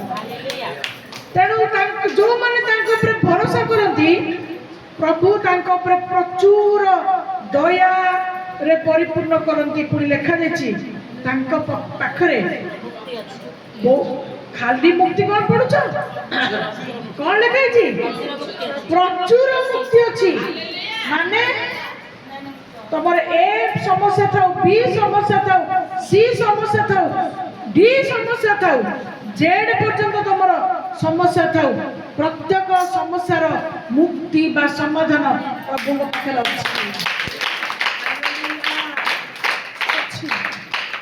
पाइबा केमिति दिन डाकिकी 4 दिन ढिला हम गोटे ओली डाकिकी द्वितीय ओली को सब पड़बनी है अहरह ଅବିରତ ଖାଲି ପ୍ରଭୁଙ୍କୁ କ'ଣ କରିବ? କାକୁତି ମିନତି ପ୍ରାର୍ଥନା କ୍ରନ୍ଦନ, ଦିଅ ପ୍ରଭୁ ଦିଅ, ତୁମେ କହିଥିଲ ପରା ଦିଅ ଦିଅ ଦିଅ, ପ୍ରଭୁ ତୁମକୁ ଦେବେ ଦେବେ ଦେବେ, ନିଶ୍ଚୟ ଦେବେ, କାରଣ ସତ୍ୟ ପରମେଶ୍ୱର ସତ୍ୟତା କରିକି ଭୁଲନ୍ତି ନାହିଁ, ପ୍ରତିଜ୍ଞା କରିକି ତାକୁ ଅନ୍ୟଥା କରନ୍ତି ନାହିଁ। ହାଲେଲୁୟା। ଜିସାୟ 58:9। ଏବେ ଆସିଲା କଥା ଯେ କାହିଁକି ପ୍ରଭୁଙ୍କୁ ଆମେ ଡାକୁଛୁ କିନ୍ତୁ ପ୍ରାର୍ଥନାଟା ଶୁଣା ଯାଉନାହିଁ। ଆମେ ଡାକୁଛୁ, ଆମର ସମାଧାନର ପଥ କାହିଁକି ପରିବର୍ତ୍ତନ ହଉନାହିଁ। ବର୍ତ୍ତମାନ ଆସିଲା ଏଇନା ପ୍ରଭୁ କହୁଛନ୍ତି, ଶୁଣିବା। ସେତେବେଳେ ତୁମ୍ଭେ ଡାକିବ ଓ ସଦାପ୍ରଭୁ ଉତ୍ତର ଦେବେ, ତୁମ୍ଭେ ଆର୍ତ୍ତସ୍ୱର କରିବ ଆଉ ସେ କହିବେ ଆମ୍ଭେ ଉପସ୍ଥିତ ଅଛୁ। ଯେବେ ତୁମ୍ଭେ ଆପଣ ମଧ୍ୟରୁ ଜୁଆଡ଼ି ଅଙ୍ଗୁଳି ତର୍ଜନ ଓ ଅଧର୍ମ ବାକ୍ୟ ଦୂର କର। ହାଲେଲୁୟା। ସେଟା ପୁଣି କଥାଟା ଉଲ୍ଟି ଗଲା। ତାର ଅର୍ଥ ତମର ଗୁଣ ସ୍ୱଭାବ ଯେମିତି ବି ଥାଉ, ତମେ ଡାକିବ, ପ୍ରଭୁ କହିଲେ ମୁଁ ଶୁଣି ପାରିବିନି। ବୁଝିହେଲା? ସାଙ୍ଗେ ସାଙ୍ଗେ ପ୍ରଭୁ ବତେଇ ବି ଦେଲେ କ'ଣ?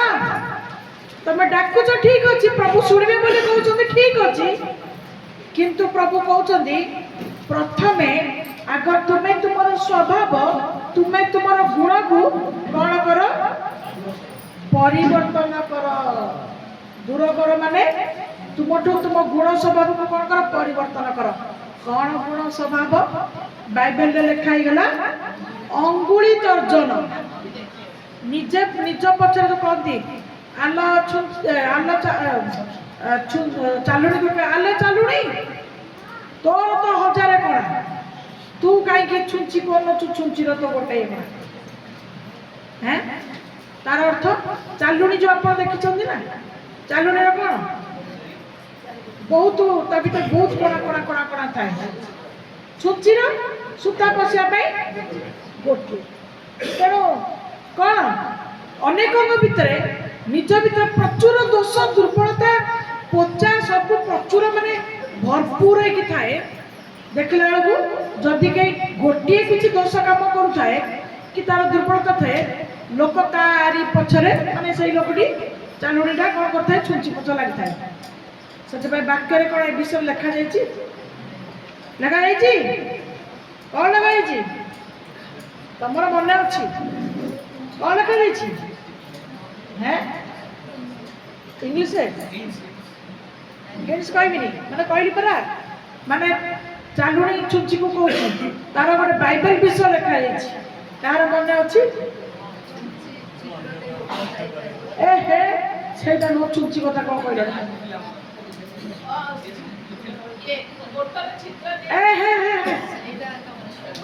ହଉ ମୁଁ କହିଦଉଛି, ବିଳମ୍ବ କରିବାନି, ଟାଇମ ଅଭାବ।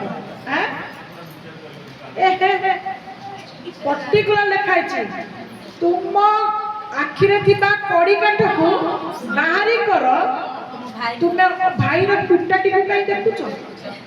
ତମ ଆଖିରେ ମୋଟା କଡ଼ି କାଠ ଥୁଆଇଛି, ତମ ଭାଇର ଆଖିରେ ଟୁଟାଟେ ପଡିଛି, ତାକୁ କାହିଁ ତମେ ଦେଖୁଛ? ତମ କଡ଼ି କାଠକୁ ଆଗ କାଢୁନ। ବୁଝିପାରିଲ? ସମାନ ହେଲା ନା ତମର ସୂଚି ଛିଦ୍ର ଆଉ ଓଟ ସମାନ ହେଲା? ସମାନ ହେଲାଟି? କଡ଼ି କାଠକୁ କୁଟା। ବୁଝିପାରିଲ? ତେଣୁ କ'ଣ? ସେଥିପାଇଁ ପ୍ରଭୁ କହିଲେ ତୁମେ କାହାର ବିଚାର କର ନାହିଁ, ତୁମେ ନିଜେ ବିଚାରିତ ହବ। ତାର ଅର୍ଥ କ'ଣ? ମୁଁ ନିଜେ ପ୍ରଭୁଙ୍କ ପାଖରେ ଧାର୍ମିକ ହେବା ପାଇଁ ମୋର ଯେତିକି ସ୍ୱଭାବ ଗୁଣ, ମୁଁ ଯାଉଛି ଆଗ ପରିବର୍ତ୍ତନ କରିବି। କିଏ ସେ କ'ଣ କଲେ ଗଲେ ମୋର ସେଥିରେ ଯାଏସ ନାହିଁ, କି ମୋତେ କାହାକୁ ଆଙ୍ଗୁଠି ଦେଖେଇକି କଥାବାର୍ତ୍ତା କରିବା ଦରକାର ନାହିଁ। ଯାହା ପ୍ରଯୁଜ୍ୟ, ଯାହା ଆବଶ୍ୟକ, ଆମେ ସେତିକି ଦରକାର ସେତିକି କଥା କହିବା। ହାଲେଲୁୟା। ଅଧିକ କହିବା ଦରକାର ନାହିଁ। ସେଟା ପୁଣି ନିଜ ଯଦି ଆମେ ଠିକ ଅଛୁ, ଠିକ ଅଛି। ହାଲେଲୁୟା। ତେଣୁ ପ୍ରଭୁଙ୍କର ବାକ୍ୟ କ'ଣ କହେ? ଯେ ତୁମେ ଡାକ, ଆମେ ଶୁଣିବା, ତୁମେ ଆର୍ତ୍ତନାଦ କର, ଆମେ ଉତ୍ତର ଦେବା। ତାପରେ ତମକୁ ଉଦ୍ଧାର ବି କରିବା। କିନ୍ତୁ ପ୍ରଭୁ କହୁଛନ୍ତି ଶୁଣ ଯେ ତମ ଭିତରୁ ଆଗ ଟିକେ କପଟିଆ ବୁଦ୍ଧି ଗୁଡ଼ା ଛାଡ଼ିଦିଅ। ସାଙ୍ଗେ ସାଙ୍ଗେ ତମ କଥା ଶୁଣାଯିବ। ହଁ, ରାଗ କ୍ରୋଧ ତମ ଭିତରୁ ଟିକେ ଛାଡ଼ିଦିଅ। କଳି କପଟ ଟିକେ ଛାଡ଼ିଦିଅ। ଚୁଗୁଲି ଚପଟ ଟିକେ ଛାଡ଼ିଦିଅ। ନିଜକୁ ବଡ଼ ଦେଖେଇକି ଅନ୍ୟକୁ ସାନ ଭାବିବାକୁ ଟିକେ ଛାଡ଼ିଦିଅ। ହେଁ, ଆଉ ଯୁକ୍ତି ତର୍କ ଟିକେ ଛାଡ଼ିଦିଅ। ମାନେ ଯେତକ ଅଧର୍ମ ବିଷୟ ଅଙ୍ଗୁଳି ତର୍ଜନରେ ସବୁ ଯାକ ପଳେଇ ଆସୁଛି ନାଇଁ କି? ସିଏ ଖରାପ ମୁଁ ପୁରା ଭଲ। ସେ ତ ହଉନି, ସେ ପୁରା ଖରାପ ମୁଁ ପୁରା ଭଲ। ତେଣୁ ପ୍ରଭୁଙ୍କର ବାକ୍ୟ କହେ ତାଙ୍କର ଯିଏ ସନ୍ତାନ ସନ୍ତତି ହବ ସେ ଯାହା ଉପରେ ତାଙ୍କର ଚକ୍ଷୁ ରଖିବେ, ସେ ଯାହା ପ୍ରତି ତାଙ୍କର କର୍ମ ରଖିବେ, ସେ ମନୁଷ୍ୟ ତାଙ୍କ ପରି ପରିଷ୍କାର ଜୀବନ କାଟିବାର ଅଛି, ପରିଷ୍କାର ସ୍ୱଭାବରେ ପୂର୍ଣ୍ଣ ହେବାର ଅଛି। ତାପରେ ଲେଖା ହେଇଛି, କଣ ଲେଖା ହେଇଛି? ଆଙ୍ଗୁଠି ତର୍ଜନ, ତାପରେ ମୁଖ ଦ୍ୱାରା ଅଧର୍ମ ଲେଖା ହେଇଛି ନା କଣ ଲେଖା ହେଇଛି? ଖାଲି ଅଧର୍ମ। ଆଚ୍ଛା, ଅଧର୍ମ ତ ଆମେ ଅଧର୍ମଟା ପ୍ରାୟ କେମିତି କରିଥାଉ? ହାତ ଦ୍ୱାରା ଗୋଡ଼ ଦ୍ୱାରା କରିବାଠୁ ବେଶୀ ଆମେ କୋଉଥିରେ ଅଧର୍ମ କରିଥାଉ? ମୁଖରେ। ଏ ମୁଖରେ ଆମେ ଅଧର୍ମ ବେଶୀ କରିଥାଉ କାରଣ ଏ ମୁଖ ଆମର ସବୁବେଳେ ଅଧର୍ମ ବାକ୍ୟ କହୁଥାଏ। ଚୁଗୁଲିଟା ସେଥିରେ ଯାଉନି, ଗାଳିଟା ସେଥିରେ ଯାଉନି, କଳିଟା ସେଥିରେ ଯାଉନି, ଆଉ ଚୁଗୁଲିଟା ସେଥିରେ ଯାଉନି। ତାହେଲେ ମୁଖଟା ସବୁବେଳେ କଣ ବେଶୀ ଅଧର୍ମ କରିଥାଏ। ମନେ ରହିଲା? ତେଣୁ ଏଇ ମୁଖରେ ତୁମେ ପ୍ରଭୁଙ୍କୁ ଡାକିଲେ ପ୍ରଭୁ କେମିତି ଶୁଣିବେ? ତମ ମୁହଁ ଯଦି ଷ୍ଟପ୍ ନାହିଁ, ତମ ମୁହଁ ଯଦି ଅନ୍ ସନ୍ ସବୁ ମାନେ ସବୁଥିରେ ଲିପ୍ତ ଅଛି, ମାନେ ସବୁ ଏକ୍ସେଟ୍ରା ଏକ୍ସେଟ୍ରା। ହଁ, ମୁଁ ଲେଖିବି ଏଇ ଘର ଭିତରେ କଣ ଅଛି? ଫ୍ୟାନ୍, ଘଣ୍ଟା, ଟେବୁଲ, ଚେୟାର, ପର୍ଦା, ତାପରେ ଆଉ ଲେଖିବିନି, ତାପରେ ଲେଖିବି ଏକ୍ସେଟ୍ରା ଏକ୍ସେଟ୍ରା ଏକ୍ସେଟ୍ରା। ମାନେ ଆହୁରି ଅନ୍ୟାନ୍ୟ ସବୁ ବହୁତ କିଛି ବିଷୟ ଅଛି, ବର୍ଣ୍ଣନା କରିବାକୁ ଖାତା ପେଜ ନାହିଁ, କି କହିବା ପାଇଁ ଆଉ ଧୈର୍ଯ୍ୟ ନାହିଁ। ଏକ୍ଜାକ୍ଟଲି ଆମେ ଯେତିକି ଯୋଉଥିରେ ଯେତିକି ଚଳପ୍ରଚଳ ହଉଛୁ ସେତିକି ଆମେ ଅଭ୍ୟସ୍ତ, ତ ମୁଁ ସେତିକି ଖାଲି ଆପଣମାନଙ୍କୁ ସବୁଦିନ କହିଦେଉଛି। ଆପଣ କହୁଥିବେ ସବୁଦିନ ସେଇ ଗୋଟାଏ କଥା। ବହୁତ ଜଣ କହନ୍ତି ନୂଆ କଥା କିଛି ନାହିଁ। ନୂଆ କଥା ଆସିବ କୋଉଠି? ଆମେ ପରେ ସେ ପୁରୁଣା ଜିନିଷରେ ଏବେ ବହୁତ ଲାଖିକି ବହିଛୁ। ଆମ ସ୍ୱଭାବ ଚେଞ୍ଜ ହଉନି, ପ୍ରଭୁ ବାଧ୍ୟ ହେଇକି କହୁଛନ୍ତି ସ୍ୱଭାବ ଚେଞ୍ଜ କରେ, ଏଇଗୁଡ଼ା ତମ ଭିତରେ ଅଛି। ପ୍ରଭୁ ବାରମ୍ବାର ସେଥିପାଇଁ କହୁଛନ୍ତି। ଆଉ ସେ ପୁରୁଣା କଥା ସରିକି ନୂଆ କଥା ଆସିବ କୋଉଠୁ? ନୂଆ ହବ, ପ୍ରଭୁ ନୂଆ କଥା କହିବେ। Hallelujah, hallelujah, hallelujah. ପ୍ରଭୁଙ୍କ ନାମରେ ବହୁତ ଧନ୍ୟବାଦ। ମୁଖ ଅଧର୍ମ କଥା ଦୂର କର। ଆଉ କଣ ଅଛି? ତାପରେ ଆଉ କଣ ଦୂର କରିବା? ଆଉ ଦୂର କରିବା ତ ହଉ। ଆଉ ଗୋଟେ ଦେଖିବା, ପ୍ରଭୁ ପ୍ରାର୍ଥନା କାହିଁ ଶୁଣନ୍ତି ନାହିଁ? ଏଇଟା ସମସ୍ତେ ଆପଣ ଜାଣିଛନ୍ତି। ଗୀତ ସଂହିତା 66:18 ପଦ, ଫଟାଫଟ। ଗୀତ ସଂହିତା 66:18। ଯେବେ ମୁଁ ମନ ମଧ୍ୟରେ ଅଧର୍ମକୁ ଆଦର କରେ। ଦେଖ, ଯଦି ମନ ଭିତରେ ମୋର କୌଣସି ଅଧର୍ମକୁ ମୁଁ ଆଦର କଲି, ଭଲ ପାଇକି ରଖିଛି, ତେବେ ପ୍ରଭୁ ମୋ କଥା ଶୁଣିବେ ନାହିଁ। ପ୍ରଭୁ କେବେ ବି ତମ କଥା ଶୁଣିବେ ନାହିଁ। ତମ ପ୍ରାର୍ଥନା ପ୍ରଭୁ ଶୁଣିବେନି। Neat and clean heart, neat and clean mind, neat and clean. ତାହେଲେ ତମେ ଯେତେବେଳେ ଡାକିବ ପ୍ରଭୁ କହିବେ ଓ।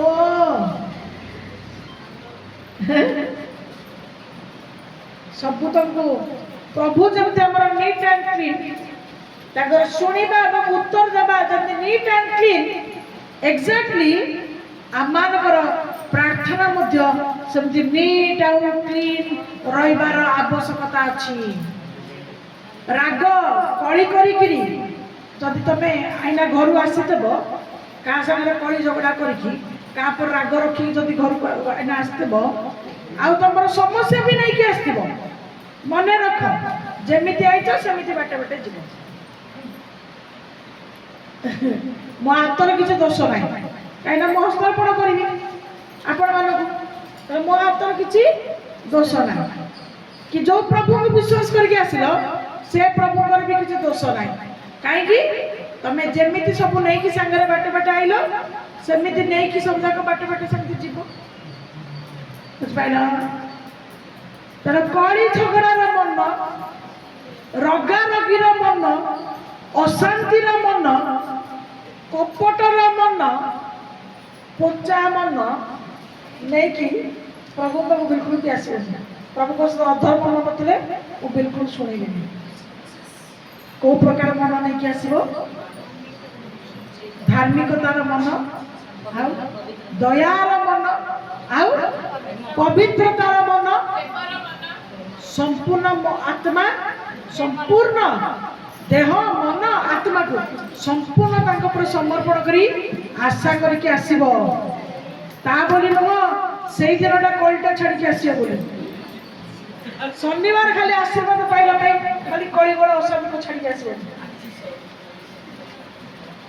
ଯୋଉ ଦିନଠୁ ସମ୍ପୂର୍ଣ୍ଣ ପ୍ରତ୍ୟେକଟି ମୁହୂର୍ତ୍ତରେ ପ୍ରଭୁକୁ ଡାକିବା ପାଇଁ ଜୀବନ କାଟିବ, ସେଇ ଜୀବନ ପାଇଁ ତୁମେ ତୁମର ଅଧର୍ମକୁ ପରିତ୍ୟାଗ କରିକି ଆସିବ। Hallelujah, hallelujah, hallelujah, hallelujah. ଏଥିପାଇଁ ପ୍ରଭୁଙ୍କର ଆଜି ବାକ୍ୟରେ, ଆଜି ଏଥିପାଇଁ ପ୍ରଭୁ ଆଜି ବାକ୍ୟରେ କହୁଛନ୍ତି ଯେ ତୁମର ଯଦି ଅଧର୍ମ କିଛି ବାସ କରୁଛି, ଅପବିତ୍ରତା ବାସ କରୁଛି, ଅଶୁଚିତା ବାସ କରୁଛି, ତାହେଲେ ନିଶ୍ଚୟ ପ୍ରଭୁଙ୍କ ପାଖରେ ପ୍ରାର୍ଥନା ଯଦି କରିବ, ପ୍ରଭୁ ତୁମ ପ୍ରାର୍ଥନାର ଉତ୍ତର ସାଙ୍ଗେ ସାଙ୍ଗେ ଦେବେନି। ଯଦି ତୁମ ଭିତରେ କିଛି ମନ୍ଦ ବିଷୟ ସ୍ଥାନ ପାଇଛି, ମନ୍ଦ ବିଷୟ ତୁମେ ଭାବୁଛ, ମନ୍ଦ ବିଷୟରେ ତୁମେ ଅଭ୍ୟସ୍ତ ଅଛ, ମନ୍ଦ କଥାବାର୍ତ୍ତା କରୁଛ, ତାହେଲେ ବି ପ୍ରଭୁ କହୁଛନ୍ତି ତୁମ ପ୍ରାର୍ଥନା ସାଙ୍ଗେ ସାଙ୍ଗେ ଶୁଣିବେନି। କିନ୍ତୁ ସେ ଦୟାଳୁ ପରମେଶ୍ୱର ଦୟା କରିବେ, ଶୁଣିବେ, କି ତମ ଅନୁସାରେ ସାଙ୍ଗେ ସାଙ୍ଗେ କୌଣସି କାର୍ଯ୍ୟ ହବ ନାହିଁ। Hallelujah, hallelujah. ସେଥିପାଇଁ ଆପଣ କେବେ ପରୀକ୍ଷା କରୁଛନ୍ତି এই ପ୍ରାର୍ଥନା ସଭାରେ କାହାର କାହାର ଆଶ୍ଚର୍ଯ୍ୟ କର୍ମ ସାଙ୍ଗେ ସାଙ୍ଗେ ଯୋଉ ପ୍ରଥମ ଦିନ ଆଶ୍ଚର୍ଯ୍ୟ ହୁଏ, ଆଉ କାହାର କାହାର କେତେ ଦିନ ଆସିଲା ପରେ ମଧ୍ୟ ବି ହଉନଥାଏ। ତାର ପାଇଁକା ଦୋଷ ପ୍ରଭୁଙ୍କର ସେବା କରୁଥିବା ଦାସ ଦାସୀ ମାନଙ୍କର ହାତ ନୁହଁ। ତାର ଅର୍ଥ ଦୋଷ ପ୍ରଭୁଙ୍କର ନାମରେ ନାହିଁ। ଦୋଷ କୋଉଠି ଅଛି? ଆମ ନିଜ ଭିତରେ ଅଛି। ଆମେ ହିଁ ଅଧର୍ମକୁ ପରିତ୍ୟାଗ କରିପାରୁନୁ, ଅଶୁଚିକୁ ପରିତ୍ୟାଗ କରିପାରୁନୁ। ସେଥି ସକାଶୁ ସେଗୁଡାକ ଆମ ଦେଇ এই ପ୍ରକାର କାର୍ଯ୍ୟକୁ କରିବା ଯୋଗୁରୁ ଆମେ ତାଙ୍କର ଆଶୀର୍ବାଦ ଥିବା ସତ୍ତ୍ୱେ ମଧ୍ୟ ତାଙ୍କ ଆଶୀର୍ବାଦକୁ ଆମେ ପାଇପାରୁନୁ। ଆମର ଉନ୍ନତି ସଫଳତା ଆମମାନଙ୍କର ଜୀବନରେ ହେଇପାରୁନି, ଆମେ କୌଣସି ବିଷୟରେ ବଢି ପାରୁନୁ। ତେଣୁ ସେଥିପାଇଁ ବାକ୍ୟ ଲେଖାଯାଇଛି, ତୁମେ ତୁମର ସମ୍ପୂର୍ଣ୍ଣ ମନ, ପ୍ରାଣ, ଆତ୍ମା, ଶରୀରକୁ ଦେଇ ତୁମେ ଆପଣା ପ୍ରଭୁଙ୍କୁ ପ୍ରେମ କର। ହାଲେଲୁୟା। ହଉ, ତାପରେ ଆମେ ଚାଲିବା ଜିସାୟ 59:1-2। ଦେଖ ଦେଖ ସଦାପ୍ରଭୁଙ୍କର ହସ୍ତ ଛୋଟ ହୋଇଯାଇ ନାହିଁ ଯେ ତାହା ପରିତ୍ରାଣ କରି ନ ପାରେ, କିଏ ବା ତାହାଙ୍କର କର୍ଣ୍ଣ ଭାରି ହୋଇନାହିଁ ଯେ ତାହା ଶୁଣି ନ ପାରେ। ମାତ୍ର ତୁମ୍ଭମାନଙ୍କର ଅପରାଧ ସବୁ ତୁମ୍ଭମାନଙ୍କର ଓ ତୁମ୍ଭମାନଙ୍କ ପରମେଶ୍ୱରଙ୍କ ମଧ୍ୟରେ ବିଚ୍ଛେଦ ଘଟାଇଅଛି, ଓ ତୁମ୍ଭମାନଙ୍କର ପାପ ସବୁ ତୁମ୍ଭମାନଙ୍କ ଠାରୁ ତାହାଙ୍କ ମୁଖ ଲୁଚାଇ ଅଛି, ଏଥିପାଇଁ ସେ ଶୁଣିବେ ନାହିଁ। ହାଲେଲୁୟା। ଦେଖୁଛନ୍ତି ତ, ପ୍ରଥମେ ଆପଣ ବାକ୍ୟ ଶୁଣିଲେ, ଡାକ ଶୁଣିବେ, କାନ୍ଦ ଶୁଣିବେ। ଏବେ ପୁଣି ପ୍ରଭୁ କଣ କହୁଛନ୍ତି? ଶୁଣିବେ ନାହିଁ। କଣ ପ୍ରଭୁ କଣ ଡବଲ କଥା କୁହନ୍ତି କି?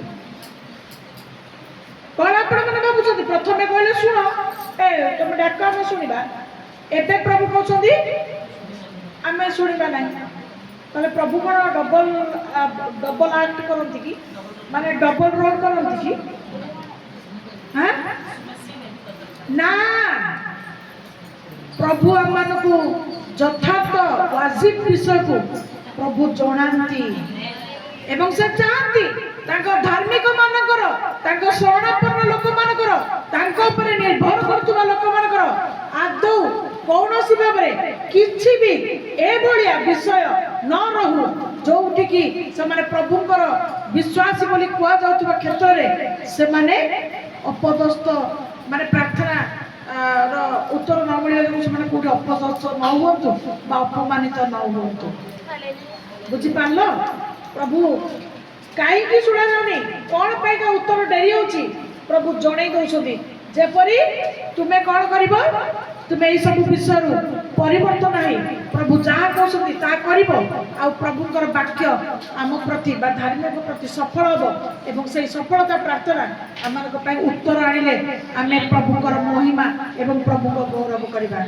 हालेलुया हालेलुया आमर आमे जड़िकी मनीष आम हाथ सेड़ी सेड़ी गोटे डेंगा मनीषर डेंगा हाथ डेंगा गोड़ हैं जे आम छोटिया छोटिया आमर हाथ छोटिया हैं आम सब उच्च लोक मैंने अच्छा हस्तार्पण कला मत टेक करा पड़े आम हाथ जड़िकीटा हेले समस्त हाथ गोड़ ठारू परमेश्वर हस्त विषय लिखाई कौन तांकर हस्त छोट हो जाइए जे से तांकर लोक मान उद्धार करि परिबे नहीं कौन तांकर कान भारी होइछि मलिया फलिया बसिकी बकल बकल बसिकी कौन ओजन है कानटा माने फुल हो कि आमे मनीष ना आम कान में बकल बसे आमे सब बेले कौन करूँ रापुड़ू न बेसी बकल बसले शुणा जीवन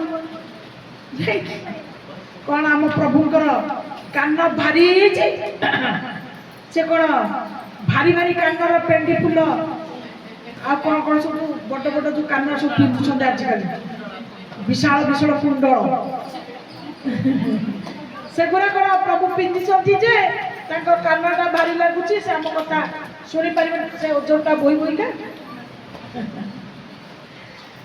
प्रभुंकर कर्ण ना भारी ना हाथ छोट होइछि जे से उद्धार करि परिबे नाही किंतु आमरी मानकर अधर्म आम ठारू माने तांकू अलगा कर दोछि कारण से धार्मिक परमेश्वर अधर्म जदि आम भीतर वास करिवो तार प्रभु कबे भाई तू बंध होछु तू तोर माने कौन तू दूर रह मु भाई दूर रह माने 100 कोस दूर रह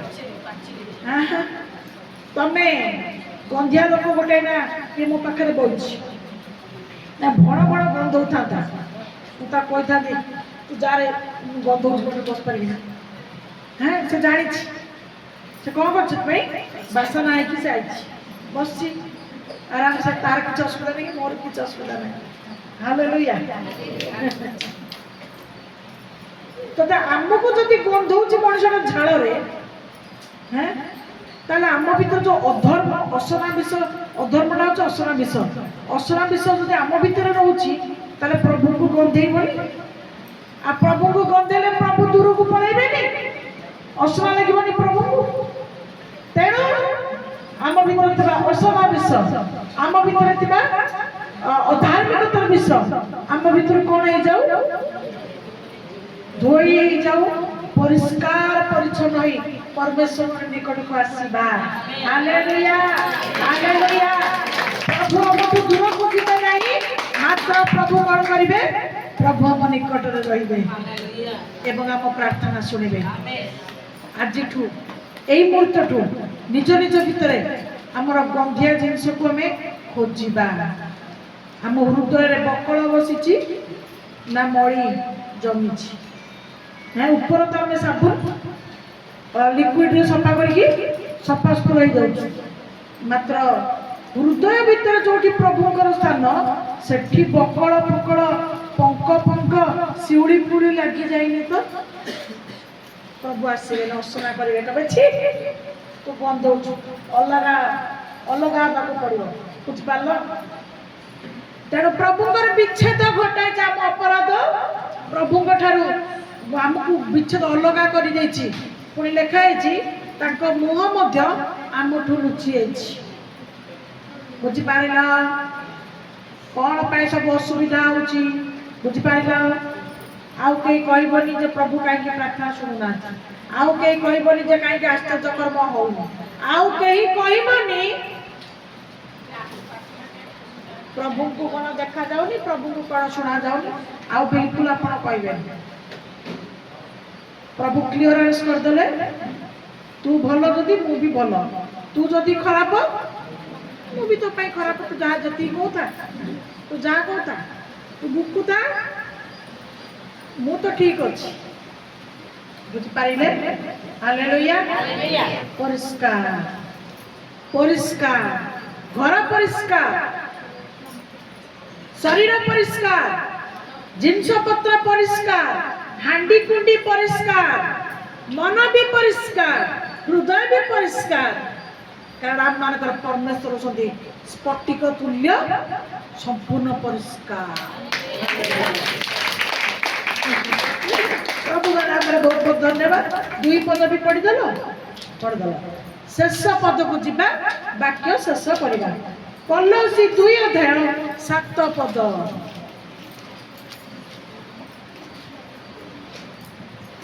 ତାହାଙ୍କଠାରେ ବଦ୍ଧମୂଳ ଓ ଗୁନ୍ଥା ହୋଇ आस प्रभु को आस आस तांकटारे कोन हेबा ବଦ୍ଧମୂଳ बद्धमूल ଓ ଗୁନ୍ଥା ହୋଇ ପ୍ରାପ୍ତ ଶିକ୍ଷା ଅନୁସାରେ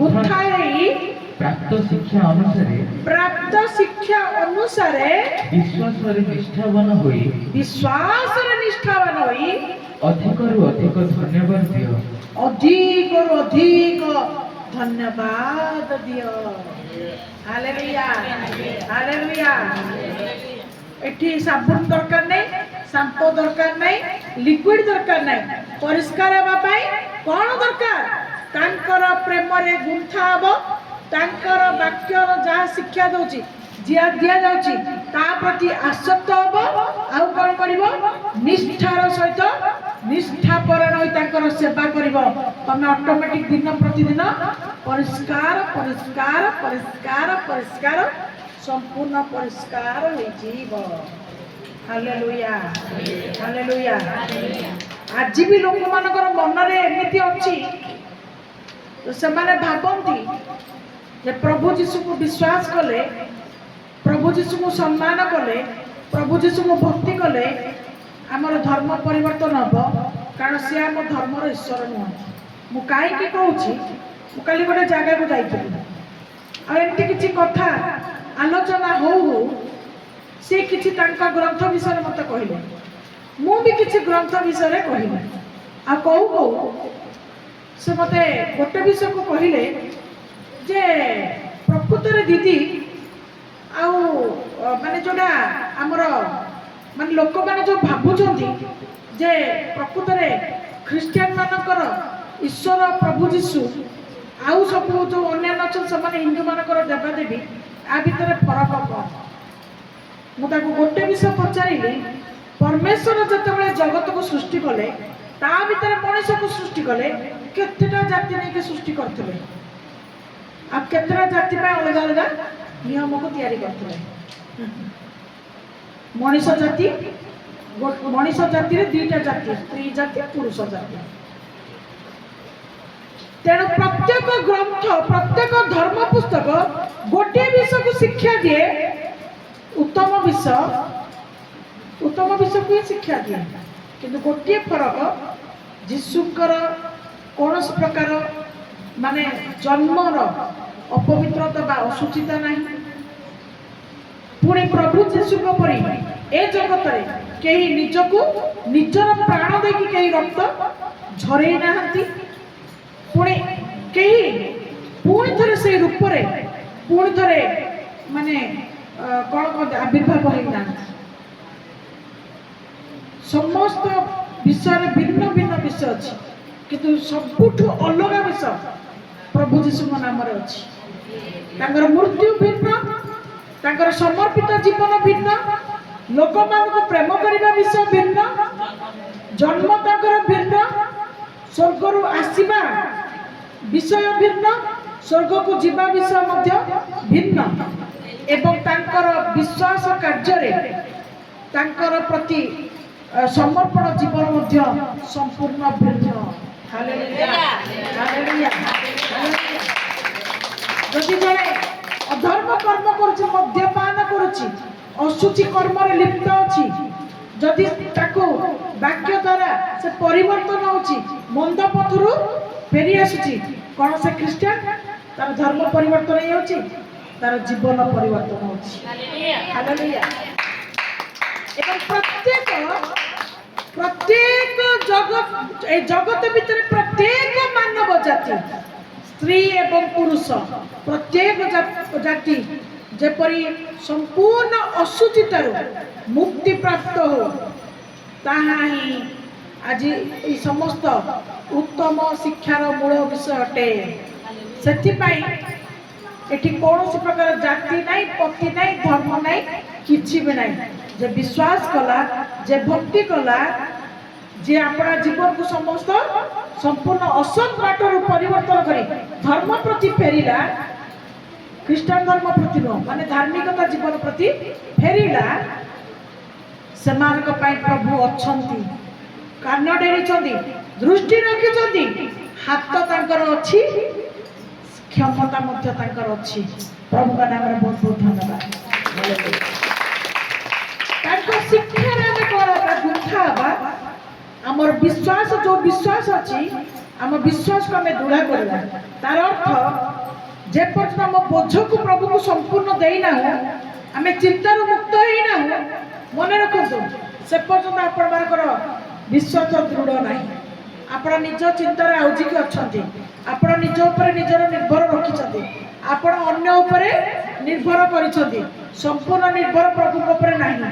ତେଣୁ ଯେତେବେଳେ ବିଶ୍ୱାସରେ ଆପଣ ଦୃଢ଼ ହେବେ, ତାର ଅର୍ଥ କୌଣସି କିଛି କଥାକୁ ନ ଭାବି, ନ ଚିନ୍ତି, ତମର ଯୋଉ କାମ ଦିଆଯାଇଛି କେବଳ ତୁମେ ପ୍ରାର୍ଥନା କରିବ, ବାକି କର୍ମ କରିବା ବା କାର୍ଯ୍ୟ ସାଧନ କରିବା ହେଉଛି ଈଶ୍ୱରଙ୍କର, ସେ କରିବେ। ସେତିକି ବେଳେ ନିଶ୍ଚିତ ଭାବରେ ପ୍ରଭୁ ଆମମାନଙ୍କର ପ୍ରାର୍ଥନା ଶୁଣିବେ। କାରଣ ଏ ନିଷ୍ଠାର ସେବା, ପ୍ରଭୁଙ୍କର କଥାକୁ ମାନିବା, ତାଙ୍କୁ ଧନ୍ୟବାଦ କରିବା ହିଁ ଆମମାନଙ୍କର ମୁଖ୍ୟ ବିଷୟ ଅଟେ। ଆଉ କିଛି କରିବା ଦରକାର ନାହିଁ, ଆଉ କିଛି କରିବା ଦରକାର ନାହିଁ। ତୁମେ କେବଳ ଧନ୍ୟବାଦ ଦିଅ। କ'ଣ ଧନ୍ୟବାଦ ଦବ? ପ୍ରଭୁ, ମୁଁ ତୁମକୁ ପାଇଛି ମାନେ ମୁଁ ସବୁ ପାଇଛି। କ'ଣ ଧନ୍ୟବାଦ ଦବ? ପ୍ରଭୁ, ତୁମେ କହିଛ ମାନେ ମୁଁ ସବୁ ପ୍ରକାର ସମସ୍ୟାରୁ ମୁକ୍ତି ପାଇଛି, ପାଇବାକୁ ଯାଉଛି। ତୁମେ କହିଛ ମାନେ ମୋ ପାଇଁ ସଙ୍କଟ ବିପଦ ଉପସ୍ଥିତ ହେଲେ ତୁମେ ମୋ ସାଙ୍ଗରେ ଅଛ, ରହିବ, ରହିଥିବ। ହାଲେଲୁୟା। ଫୁଲ୍ ଆତ୍ମବିଶ୍ୱାସ, ଫୁଲ୍ କନଫିଡେନ୍ସ, ଆତ୍ମବିଶ୍ୱାସ ହବ ମାନେ ହବ, ବିଚଳିତ ହବ ନାହିଁ, ନିରାଶ ହବ ନାହିଁ, ଭାଙ୍ଗି ପଡ଼ିବ ନାହିଁ।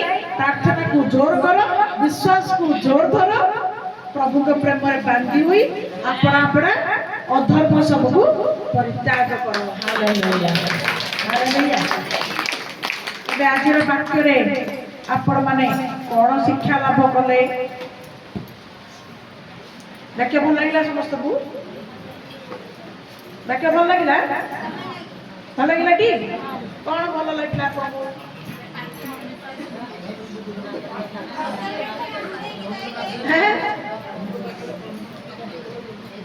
ହାଲେଲୁୟା। ମାନେ ଆମର ମୁଖ୍ୟ ଉଦ୍ଦେଶ୍ୟ କ'ଣ? ପ୍ରାର୍ଥନା ପାଇଁ ଆସୁଛୁ ସମସ୍ତେ, କିଛି ନା କିଛି ଜୀବନରେ ପାଇବା ପାଇଁ ଆମେ ଆସିଛୁ।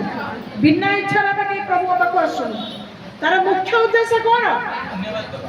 ଆମେ ଯାହା ମାଗୁଛୁ, ଯାହା ପ୍ରାର୍ଥନା କରୁଛୁ, ଆମେ ନିଶ୍ଚିତ ଭାବରେ ପାଇବା।